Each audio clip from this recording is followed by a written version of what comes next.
મહેસાણા શહેરના તાવડિયા રોડ પર આવેલી પ્રગતિનગર સોસાયટીમાં રાત્રિના સમયે એક ગંભીર અકસ્માત સર્જાયો છે।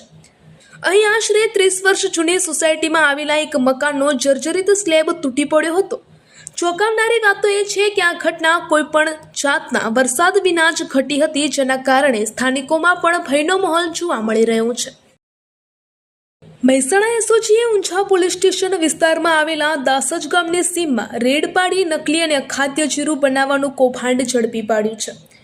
પોલીસે ફેક્ટરીમાંથી શંકાસ્પદ જીરાના જથ્થા સહિત કુલ ₹6,76,200નો મુદ્દા માલ કબજે કરી એક ઈસમ વિરુદ્ધ કાયદેસરની કાર્યવાહી હાથ ધરી છે।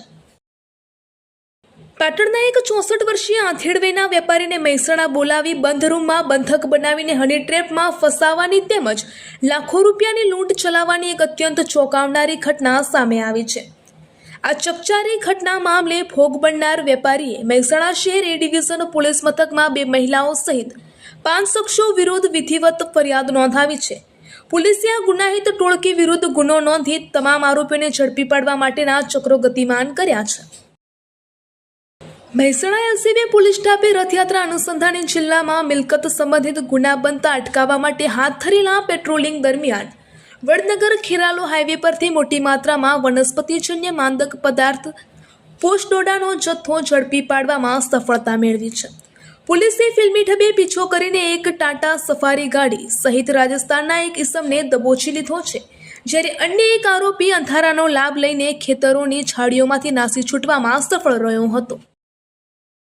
ખેરાલુ શહેરમાં તસ્કરોએ ખાખી વર્દીનો ડર ગુમાવી દીધો હોય તેમ એક જ રાતમાં 6 દુકાનોને નિશાન બનાવી પોલીસને ખુલ્લો પડકાર ફેંક્યો છે।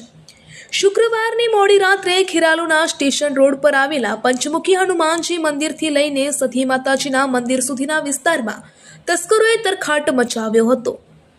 આ હિંમતભરી ચોરીની ઘટનાએ પગલે સ્થાનિક વેપારી આલમમાં ભારે ફફડાટ અને અસલામતીની લાગણી ફેલાઈ ગઈ છે। મહીસાગર જિલ્લાના બાલાસિનોર વિસ્તારમાં કેમિકલયુક્ત લાલ પાણીના પ્રદૂષણથી ત્રસ્ત ગ્રામજનોએ હવે રાજ્ય સ્તરે ન્યાયની માંગ ઉઠાવી છે।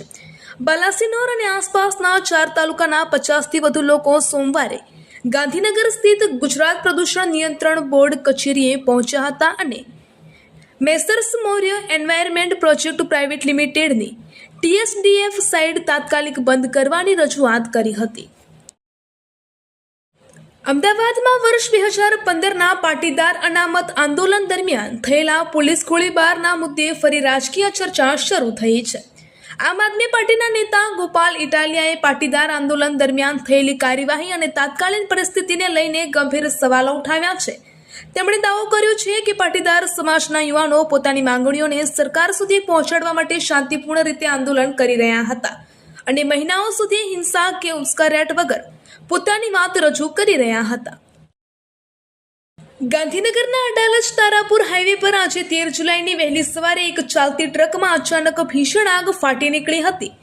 જોતજોતામાં આગે વિકરાળ સ્વરૂપ ધારણ કર્યું હતું અને આ ઘટનાને પગલે હાઈવે પરથી પસાર થતા અન્ય વાહન ચાલકોમાં પણ ભારે અફરાતફરી અને ભયનો માહોલ સર્જાયો હતો। સદનસીબે સમય સૂચકતા વાપરીને ટ્રક ચાલક અને ક્લીનર તાત્કાલિક બહાર નીકળી જતા મોટી જાનહાનિ ટળી ગઈ છે। ગાંધીનગર સ્થિત નેશનલ ફોરેન્સિક સાયન્સીસ યુનિવર્સિટી ખાતે આજે 13 જુલાઈ 2026ના રોજ યોજાનારી ઇન્ટરપોલ ડિજિટલ ફોરેન્સિક એક્સપર્ટ ગ્રુપની 11મી બેઠકનો ભવ્ય ઉદ્ઘાટન સમારોહ રદ કરવામાં આવ્યો છે। કતારના પૂર્વ અમીર શેખ હમાદ બિન ખલીફા અલ થાનીનું અવસાન થતાં ભારત સરકાર દ્વારા એક દિવસનો રાષ્ટ્રીય શોક જાહેર કરવામાં આવ્યો છે, જેના પગલે કેન્દ્રીય ગૃહમંત્રી અમિત શાહના હસ્તે યોજાનારા સત્તાવાર કાર્યક્રમનો અને લોકાર્પણ હાલ પૂરતા સ્થગિત રાખવામાં આવ્યા છે। ગુજરાતમાં ચોમાસામાં પ્રારંભના સાથે જ એક અત્યંત ડરામણા વાયરસની એન્ટ્રી થતાં આરોગ્ય વિભાગમાં ભારે ફફડાટ મચી ગયો છે। ગાંધીનગરની સિવિલ હોસ્પિટલના ખાસ બાળકોના વોર્ડમાં શંકાસ્પદ લક્ષણો સાથે સારવાર મેળવી રહેલા ખેડા સાબરકાંઠાના 2 માસૂમ બાળકોના લેબોરેટરી રિપોર્ટ પોઝિટિવ આવતા ચાંદીપુરમ વાયરસની સત્તાવાર પુષ્ટિ થઈ છે। આ કેસ સામે આવતાની સાથે જ રાજ્ય આરોગ્ય વિભાગ અને સ્થાનિક વહીવટીતંત્ર તાત્કાલિક એક્શન મોડમાં આવી ગયું છે।